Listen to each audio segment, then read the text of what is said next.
Hey everyone, welcome. Today we are going on a pretty incredible journey. We're going to dive deep, deep into the earth to figure out how we pull off one of humanity's oldest and most important tricks, turning a simple rock into the super strong metals that, well, build pretty much everything around us. Let's get started. I mean, seriously, have you ever really thought about it? Look at the phone in your hand, or the car you drive, or shoot, even just the foil in your kitchen drawer. Where does that stuff actually come from? It doesn't just pop into existence, right? Nope. It all starts its life trapped, locked away inside rocks in the Earth's crust.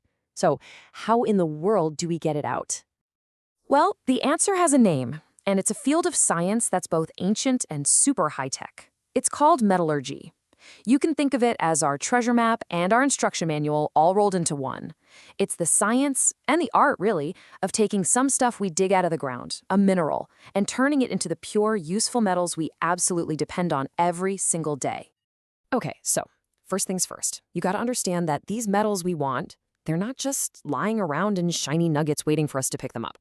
I wish. No, they're actually trapped, chemically locked inside rocks as part of a compound we call a mineral.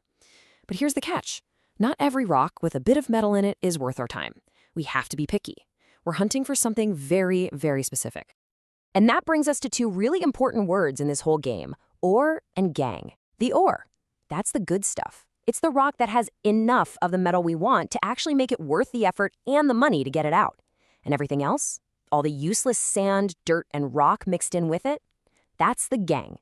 So the very first massive challenge is just, well, separating the treasure from the trash. So how do you even begin to do that?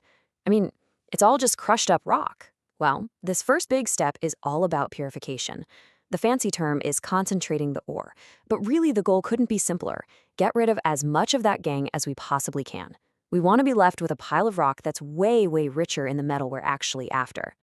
And the ways they do this are just brilliant. Okay, so you've got a few main tricks up your sleeve. First up, gravity separation. This is pretty straightforward. If your valuable ore is way heavier than the worthless gangue, you can literally just wash the crushed rock. The light junk gets washed away and the heavy ore stays behind. It's basically a giant industrial version of panning for gold. Then there's this wild one called froth flotation. This is perfect for sulfide ores. That's ores with sulfur in them. You basically give the whole mess a bubble bath with some pine oil. Now, the metal particles, they hate water, but they love oils, so they grab onto the bubbles and float to the top as a froth. You just skin that right off. The gangue sinks to the bottom. So cool. And finally, the obvious one if it works, magnetic separation. If your ore is magnetic, you just dump it all on a conveyor belt with a giant magnetic roller at the end. The magnetic ore sticks to the roller for a second longer and falls into a separate bin. Simple, but totally effective. Okay, so we've sorted our pile, we've got our concentrated ore, and we've gotten rid of most of the junk. Now, the real fun begins. This isn't about sorting anymore, it's about chemistry. We have to break the actual chemical bonds that are holding our precious metal hostage inside that ore. And to do that, well, things are about to get very, very hot. Think of this next part like cooking, with two main recipes depending on what's in your ore. If you've got those sulfide ores, the ones with sulfur, you use a method called roasting. You just heat them up with a ton of oxygen. But if you have carbonate ores, ones with carbon, you use calcination, which is heating them up without any oxygen. They sound different, I know, but the goal is exactly the same. Turn the ore into something called a metal oxide. Why? Because a metal oxide is way, way easier to break down in the next step. So, we've got our metal oxide. Now for the final breakout. How do we rip that oxygen atom off of our metal atom? It all boils down to one simple, fundamental rule of the universe, really. A chemical reaction will only happen all by itself if it makes things more stable. Or, to put it another way, if it lowers the total energy. Scientists call this change in energy free energy, or delta G. And for a reaction to just go, that delta G has to be negative. So what metallurgists do is they find the perfect partner for this reaction, usually carbon, that wants to bond with oxygen even more than the metal does.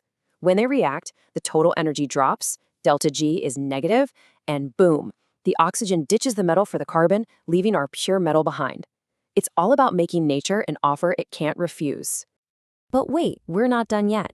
Even after all that fire and chemistry, the metal we have is still considered crude. It's pretty good, but it's not perfect. It still has tiny bits of other stuff mixed in. Now, for making something like a rebar, that's probably fine, but if you want to build a jet engine or the circuits in your smartphone, you need metal that is unbelievably pure. And for that, you need one last super precise step, refining. And some of these refining methods are just mind-blowing. Take the Van Arkel method for getting ultra-pure titanium. This is so clever. Okay, step 1. You take your impure titanium and you heat it up with iodine in a vacuum. Now, only the titanium reacts with the iodine, and it turns into a gas, leaving all the solid junk behind. Step 2. You take that gas and you pass it over a filament that is way, way hotter. And step 3, the magic part. The intense heat makes the gas molecule fall apart. The pure titanium sticks to the hot filament, building up a layer of purity, and the iodine gas is released, ready to be used all over again in the next batch. It's just an incredibly elegant cycle of purification. So you're probably thinking all this high-tech purification is a pretty modern thing, right? Product of the last century or so? Well, what if I told you that some of the most impressive metallurgy on the planet is ancient? To really see what's possible when you master this science, we're not going to look at a spaceship. We're going to look at something from the distant past that honestly still blows scientists' minds today. Yeah, you're seeing that right. 1,600 years. We are talking about something made of iron that has sat outside, exposed to rain and wind and everything else for over a millennium and a half, and it hasn't rusted. How is that even possible? This is the iron pillar of Delhi. And just check out these stats. It weighs over 6,000 kilograms. It stands nearly 24 feet tall, and for 16 centuries, it has basically refused to rust. I mean, that just shouldn't happen. Any piece of iron we make today would be a pile of orange dust in a fraction of that time. This thing is a silent testament to the absolutely mind-boggling skill of ancient Indian metallurgists. So what is the secret? What's going on here? Well, after a ton of research, scientists finally figured it out. It turns out that ancient smiths, probably by accident, created a kind of superpower for this iron. Because of the materials they used, ores with a lot of phosphorus in them, they created an ultra-thin, invisible protective layer all over the pillar. It's a unique compound called mesovite, a special mix of iron, oxygen, and hydrogen that forms a crystal that just stops rust in its tracks. It's like a perfect, self-healing coat of armor. And that just leaves you with this one kind of haunting question.